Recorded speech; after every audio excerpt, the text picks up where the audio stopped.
मुख्तार अंसारी की बोलती थी तूती, मुख्तार के आगे पुलिस वाले ठोकते थे सलाम। माफिया अंसारी से कांपते थे लोग, अंसारी की कोठी को लोग कहते थे फाटक। गरीबों के मसीहा थे अंसारी।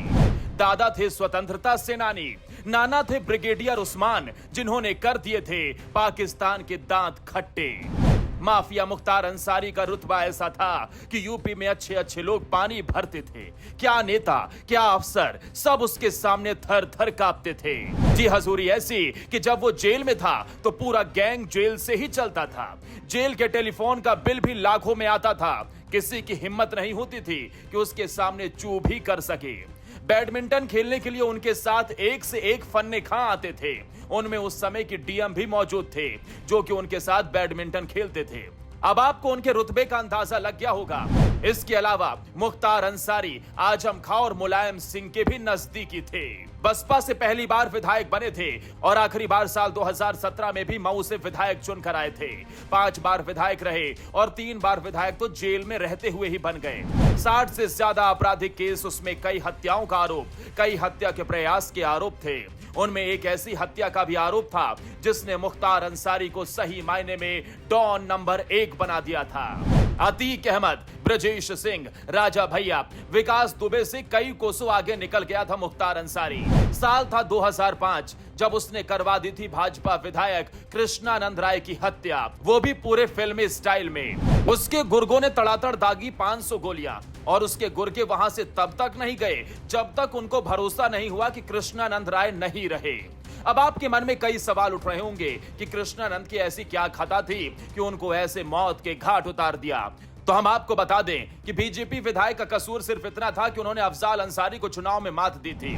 ऐसा कौन माई का लाल हो गया जो अंसारी बंधुओं को चुनौती दे रहा था। बस यही बात डॉन को अखर गई और फिर रची गई कृष्णानंद राय की हत्या की कहानी।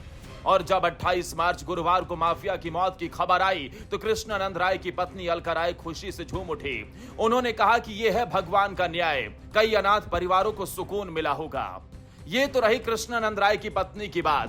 जब से योगी ने यूपी की सत्ता संभाली है तब से ही माफियाओं की शामत आई है। एक एक करके माफियाओं का नंबर लगा।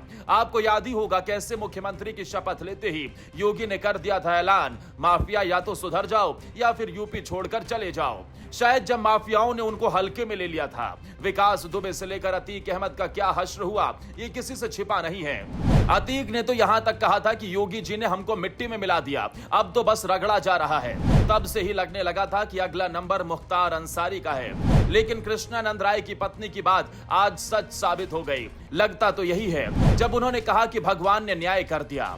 आपको बता दें कि गुरुवार की रात करीब 10 बजे माफिया मुख्तार अंसारी की मौत दिल का दौरा पड़ने से हो गई। लेकिन मुख्तार के बेटे अब्बास अंसारी और परिवार के लोगों ने प्रशासन पर आरोप लगाया कि उनको जहर देकर मारा गया है।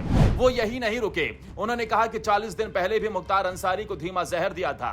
सच्चाई क्या है ये तो जांच के बाद ही पता चलेगा। बांदा के डीएम ने मजिस्ट्रियल जांच के आदेश दिए हैं। जांच के बाद दूध का दूध, पानी का पानी हो जाएगा। ये तो मुख्तार अंसारी के परिवार की बात है साहब। इनका योगी सरकार पर आरोप लगाना समझ आता है, लेकिन इंडी गठबंधन के नेताओं से लेकर विपक्ष के नेताओं तक मुख्तार अंसारी की मौत पर जमकर राजनीति चमका रहे हैं। अखिलेश यादव से लेकर ओवैसी तक, राहुल गांधी से लेकर मायावती तक, कोई पीछे नहीं रहना चाहता। इसके पीछे मुस्लिम वोट है जिसके लिए सब लालायित नजर आ रहे हैं। इन सब नेताओं की एक ही कोशिश है कि कैसे भी मुस्लिम वोटों को अपने पक्ष में किया जाए। ये तो राजनीति है साहब, ये तो होती ही रहेगी, लेकिन जनता है सब जानती है। बात करें राज्य की शांति कायम रखने के लिए तो योगी सरकार ने कानून व्यवस्था को चाक चौबंद रखने के लिए पहले से ही इंतजाम कर रखे हैं। शनिवार 30 मार्च को मुख्तार अंसारी को सुपुर्दे खाक किया जाएगा। राज्य में धारा 144 लगा दी गई है। बांदा से लेकर मऊ तक के आसपास के इलाकों को सील कर दिया गया है। भारी पुलिस बल तैनात है जिससे कि कोई परिंदा भी पर न मार सके। मुख्तार अंसारी अपने परिवार के लिए करोड़ों की दौलत छोड़ गए। आप इसका अंदाजा इसी बात से लगा सकते हैं कि सरकार ने 608 करोड़ रुपए तो जब्त किए थे। इसके बावजूद भी वो अपने परिवार के लिए करोड़ों रुपए की संपत्ति छोड़ गया। जानकार मानते हैं कि उसने इतनी संपत्ति काले कामों के जरिए ही कमाई थी। ब्यूरो रिपोर्ट, खबर इंडिया।